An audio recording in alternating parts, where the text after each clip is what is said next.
તમે રહેજો, મારો કોઈ વિરોધ નથી, પણ મને એમ થાય કે ભૂખ્યા જો ભગવાન મળતો આવડા બિચારા સાવા મારે તો મેળ નથી પડતો બે ટાઈમનો, તો આ ભગવાન ન મળવા જોઈએ.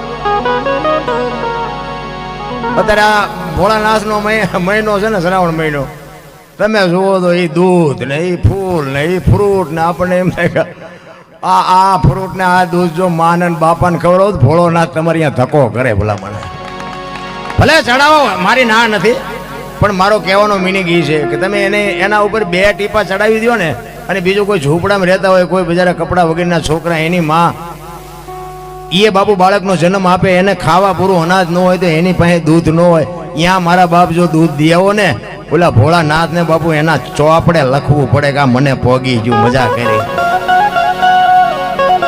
પણ તમે જુઓ તો બધું હાલ્યું જ જાય છે, હાલ્યું. મને એમ થાય કે આ જુઓ તો ખરા હાલ્યું.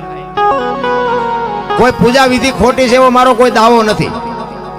હું તો છે ને ભોળાનાથના મંદિરમાં જાઉં ને તો પૈયા લાગુ છું, હું કોઈ દી કઈ ચડાવતો નથી. તોય ભોળાનાથ બાપુ મારી ભેળો છે. આ તમે સાંભળો છો, મેં ક્યાં પૈસા દીધા છે? હું ઉપર છું, તમે હેઠા બેન સાંભળો છો. આ ઈશ્વરની કૃપા નથી, બીજું શું છે? ઘરે આપણે જીવતા જાગતા મા બાપ છે ને બાપુ ભોળાનાથ જ છે, એને સાચવો ને બાપુ ભોળાનાથને નોંધ કરવી પડે. મા બાપને જાળવો, વ્યસનથી કંઈક થોડાક આઘાર્યો, અને ભાઈઓ કુટુંબમાં મેળ રાખો, એટલે મારો નાથ આવે આવે ને આવે. ભલામણ કાંઈ કરવાની જરૂર નથી. બીજું ભલે હરો ભરો દુનિયા જોવા જેવી છે, જોવો, બધું આનંદ કરો, મંદિરે જાઓ, તીરથ કરો, વ્રત કરો, પણ ઘરે જો આ ચૂકી ગયા ને તો સમજી લેજો ગયા. અત્યારે ભોળાનાથનો શિવલિંગ ઉપર આખી દુનિયા બીલીપત્ર ચડાવે, ફૂલ ચડાવે, દૂધ ચડાવે, ગંગાજળ ચડાવે. કોઈએ કીધું 135 વાળો માવો ચડાવવો છે? કોઈએ કીધું એક કોથળી ચડાવી છે? આપણે બેહાર્યો છે ને ભોળાનાથ ને, આપણે બેહાર્યો છે, છતાંય તમારો મારો અંદરથી આત્મો એમ કે છે કે આ ઈશ્વર છે. ઈશ્વર ઉપર આ વસ્તુ ન ચડાવાય. તો આ જીવતું જાગતું મારા બાપ ઈશ્વરે જે શિવલિંગ આપ્યું છે એની માથે આપણે શેનો અભિષેક કરી છે? તો કઈક જોવું જોઈએ ને. અમારે તો અહીંયા બાપુ 100 વીઘા પી ગયા, અને એ વેગીને એ જમીનમાં અત્યારે પૈસા ચડાવીને નાકા વાળે. બોલો આ તમારી જ હતી. અને પીધેલા તો બાપુ તમે મજા આવે, પીધેલા હોય ને યાર મજા આવે. હા, એ આપણે એમ કે મોદી સાહેબ નું કામ હોય તો કહેજો. આપણે ફોન કીધું ના તું ઘર ભેગો થઈ જાય, અમારું મોદી સાહેબ નું કઈ કામ નથી. પુષ્કોટ ખંભે નાખ્યો હોય ને ઘરે આવે ને ઓસરી રેરિયા રાયડું પાડતા હોય, રોટલા ને મોડું થયું મારી નાખી, તું બીજું કહે શું ભલામણ? પછી છોડીને આવડે નહીં સાનકી, છોકરા રે નહીં સાના, હાથ વચ્ચે ઘર ભાંગે, પછી કપ પડે ગઢી માના. હવે જ મેં બંધ કરી દીધો, બંધ જ કઈ ને બેટા મારા. હવે કોઈ રોટલો દે એવું નથી, અને દીકરી દે એવું નથી. પોણી ઉંમરે કોઈ ગયો તું તારે વહેલા સુધરી જઈ દો. અરે આ દુનિયામાં બાપુ ખાવા પીવાની વસ્તુ ક્યાં થોડી છે? 900 રૂપિયાની કિલો બદામ છે ને તમાકુના 3000 રૂપિયા છે. બોલો, પણ તમાકુ ઉપડે એટલે બદામ નથી ઉપડતું. ચોખ્ખું ઘી બજારમાં વેચવા નીકળો ન ખપે, ઓલા દારૂ બાવળિયા વેચે તોય ખપી જાય. પીપડા પાછા ઓલો 2 કિલો નથી ખપતું. ઓલા પીતા હોય ને એમ કે ગાતો થોડોક મોડો જો ન મળ્યો, એટલે 3-4 પીપડા ફેરતા ન મળ્યું. અરે જોવો તો ખરા, ખોટું હાલે. તમારો ને મારો બાપુ આ દેહ એક અમૂલ્ય દેહ મળ્યો છે. હું તો એમ કહું, એક આપણી ભેંસ હોય, ગાય હોય ને, અંધારી ઓરડીમાં બાંધી દેજો. હા, કાળી રાત હોય ને ત્યાં બાંધી દેજો, અને એમાં ગદબના રજગાની એક બચ ભરીને એમાં નાખજો, અને એમાં એક આંકડાનું પાન ભેગું નાખજો.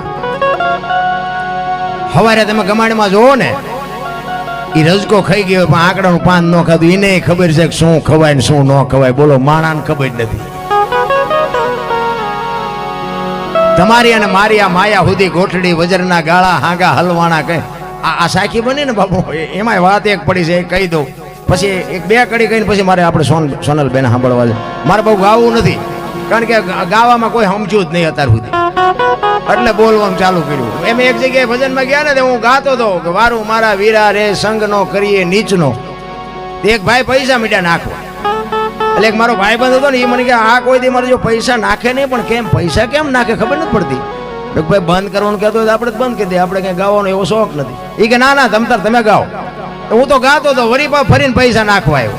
પછી અમે આમ બહાર ગયા ને, રાઉન્ડ મારો પૂરો થયો, અમે બહાર ગયા ને, તો ભાઈ આવ્યો વાય એટલે મારો મિત્ર હતો ને એને કીધું કે તું દીકરા મારા કોઈ દી રૂપિયો નો નાખ ના એટલા બધા પૈસા કેમ તું નાખતો એ કે નાખું જ તે ને બાપુ કે મારા દુશ્મનને ગાળ્યું દેતા હતા કે નાખું જ તે ને એટલે મેં કીધું હું ક્યાં ગાળ્યું બોલ્યો એ કે બોલ્યા હતા મેં સાંભળી છે અરે મેં કીધું તું વાહા કોક ના ભંગવી નાખીશ હું ક્યાં ગાળ્યું બોલ્યો મને કે તમે નહોતું કીધું કે વારું મારા વીરા રે સગનો કોળી નીચનો મેં સગનો કોળી નીચનો નહીં સંગનો કરીએ નીચનો ગાંડા આ હું છું બાપુ બાપે નતો અમને કોક હળદર ફરે એવા કરી નાખ પછી મેં કીધું કંઈક બોલવાનું શીખવા ભજનમાં બધું ઉપર થઈને જાય છે આમાં તો બધા માથા હલાવે એટલું જ કાંઈ ઉતરતું જ નથી પછી આ બોલવાનું મેં ચાલુ કર્યું થોડું થોડું બોલવી તેમાં ભૂલ ચૂક આવે તો અમે તો હાથ જોડીને પગે લાગીને માફી માંગી ભૂલી ગયો માફ કરજો અત્યારે આ મોબાઈલ બાપુ હવારે માફી માગો અમારા સમાજને ખોટું લાગ્યું એટલે આ ના માફી એ માગવી પડે આખી રાતમાં બાપુ અમુક તો પાસે એમ જ બેઠા હોય કે આની ભૂલ ક્યાં થાય છે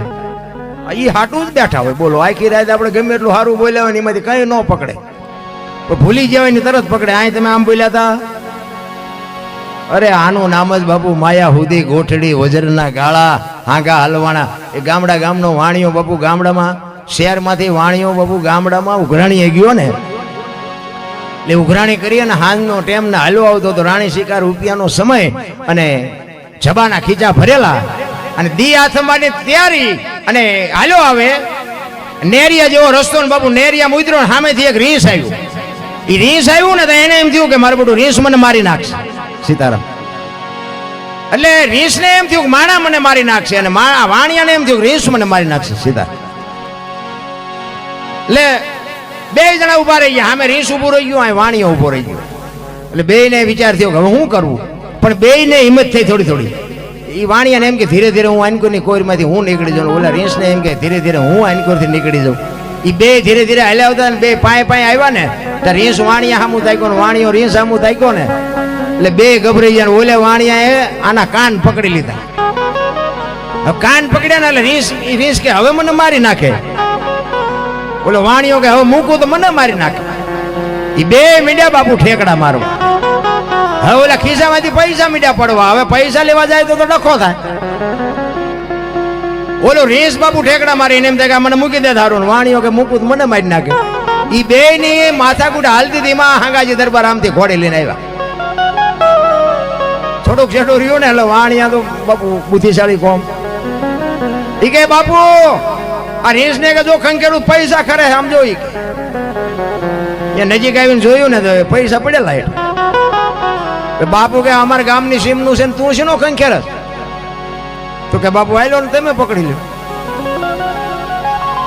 ઘોડીએથી ઉતર્યા અને બાપુને પકડાઈ દીધા એ કે બાપુ મારા ખંખેરેલા છે એ મને લઈ લેવા દેજો એ કે લઈને હાલ માંડે હાલવા એ ગાયે ગા પૈસા ભેગા કરીને વાણીઓ ગયો બાપુ હગડ પીડ્યા છે એના પછી બાપુ મીડા ખંખેરવા શું કરે એટલે કીધું માયા હુદી આ ગોઠડી છે વજરના ગાળા છે હાંગા બાપુ હલવાણા કંઈક સડ્યા ને કંઈક ભાળા તમારી અને મારી એક આ સંસારમાં બાપુ સંસારના ચક્કરમાં આપણે છે ને પણ આપણી ઓળખાણ માટે બાપુ સદગુરુને કંઈક સદગુરુ કે ને એ ચરણે હાલજો બસ આમાં બીજું કોઈ વાત નથી એટલા માટે હમણાં બાપુ એને ભાઈએ કૃષ્ણ ભગવાનની વાત કરીને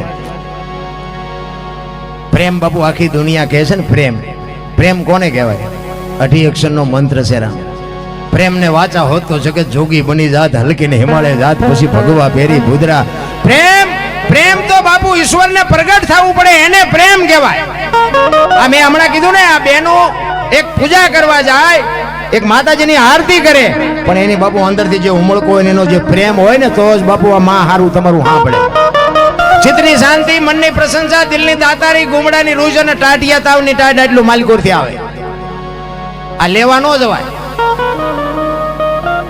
કોક ને પૂછડા ચાલીને બેઠા કરે ગાયોના ઘાસ ચારામાં છે આમાં 2 રૂપિયા નાખ 2 રૂપિયા નાખ ધરાર ઉભો કરું અહીંયા શું સહ કરે પણ કોક પડખે નાખતું હોય ને તો કે આ નાખે છે મારે નાખવા જોઈએ ઈ બાપુ ઈ મનનો ઉમળકો છે બાકી તો નગર આટલું પબ્લિક છે બાપુ આ સ્ટેજ નો ઢાંકી દીધો હોય એટલે હોય તો જો બાકી કાંઈ બહુ મહેનત નો